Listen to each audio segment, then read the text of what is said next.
Nokoromogi, penjo sewuok mar kaka jatend migawo mar pur Mithika Linturi nyocha notonye wach mar mibadhi mar mbolea mabandia kata nyotonye wach mar mibadhi mar mbolea mabandia.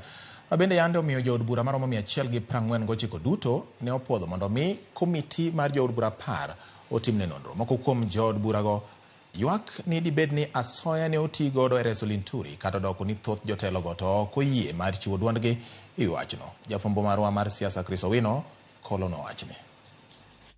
Odhiambo mar chieng' tich ang'wen tarik 2 dwe mar 5 higani ne en gima oyangore jatend migawo mar pur Mithika Linturi ne dhi bedo jatend migawo mokwongo e bwo katiba mar 2010 ma othich oko. Pi wang' jopur mane ousnegi mbolea mabandia ne oriwo jood bura mag Azimio kod Kenya Kwanza kendo goyo ombulu mar chuo komiti moyiedhi mane dhi nono biro mar mbolea mabandia e pacho kae. Ataro kod paro mag ji mathoth jood bura 149 mag Azimio kod Kenya Kwanza ne ogoyo ombulu e twech achiel mar nono Mithika Linturi e kinde ma jood bura 36 ema ne ochung' kode. Bang' ombulu makamano, geno mar ji mathoth ne en Mithika Linturi ne idhi nyiso rangach kod od bura. Kata kamano, jopiny ne oyudo buok maduong' bang' Linturi hepole mag jood bura bang' jokanyo 7 mag komiti moyiedhi mawuok e riwruok mar Kenya Kwanza puodho Linturi. Ere kaka Mithika Linturi ne obwodho e lak nyang'. Okil Kamalo Kawilis Otieno wacho ni safar mar konyo Mithika Linturi ne ochakore bang' jatend kweth jood bura mathoth Kimani Ichung'wa yiero jokanyo 7 mag komiti moyiedhi, jokanyo ma owacho ne ogoyo ombulu mar chung' kod Linturi e od bura. Wach makamano isiro lwedo kod jood bura ma Busia Catherine Omanyo, achiel kuom jokanyo mag komiti no. 6 wenye walivote no na mmoja mwenye pia ako hiyo side ya government mwenye uenda according to how orders have come, they made 7. So already if they are for no, what are we doing? Because anytime we could say wacha tuende sasa to let the real key witnesses, they say no, we vote. Wangapi wanataka key witnesses waitwe? Weche mamoko bende liekore ni asoya emane okonyo Mithika Linturi. Catherine Omanyo, achiel kuom jokanyo mag komiti moyiedhi, wacho ni en adiera ni moko kuom jokanyo mag komiti no ne ochut dhog gi bor mar reso Linturi. In the process, some of the colleagues who had the full story, in their desperation to not allow witnesses, one of them approached me and said, you know, if we do these things to save him, we have this. And I said, all of us, for saving him.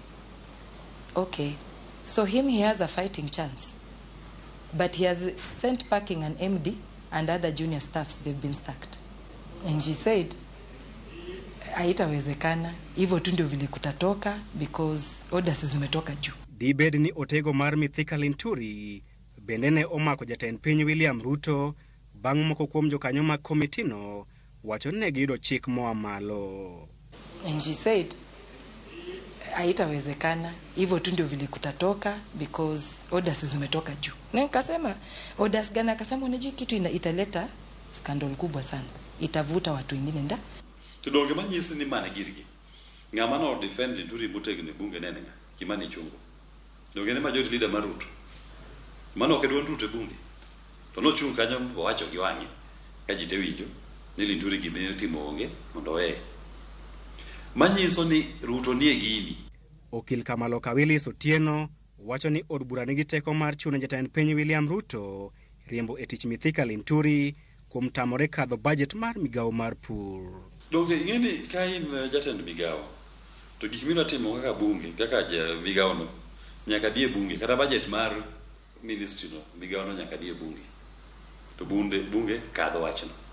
Koro mi awacho ni ka jo bunge gi gin adier 149 gi nigi chung' adier gima giwacho no, onge gimo mondo gi kawuono wacho ikarombgi ni wan gi mora mar ministry mar agriculture kapod no tel ne gi Linturi okwa bikadho gitamre kadho budget mar ministry.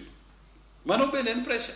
Willis Otieno kod Catherine Omanyo wacho ni jatend piny William Ruto nyaka teng' lwet Mithika Linturi mogo kaka yo mar yango ne oganda jo Kenya ni oikore mar kedo gi mibadhi. Rech tow gi wiye. An pok aneno rech motow gi ka iwe. Rech kongo mana top gi wiye. Rech ni otop. To wawe mako kor rech ni warango kuma topie. Rech no top gi Ruto wuon. Kendo Ruto nge wach ni kiko wuondwa. Be okonego be ni nyiri to nyaka bunge e mariemb Linturi tich. Bunge no kondike tich. Ng'ama ne bunge ndiko, ng'ama no ndiko Linturi tich ne Ruto. Ang'o momiyo Ruto kudwa mule? Jopiny koro oketo wang'gi mar neno ka jatend piny William Ruto dhi winjo ywak mag jopur kendo riembe tich Mithika Linturi. Chris Owino, Ramogi TV, Nairobi.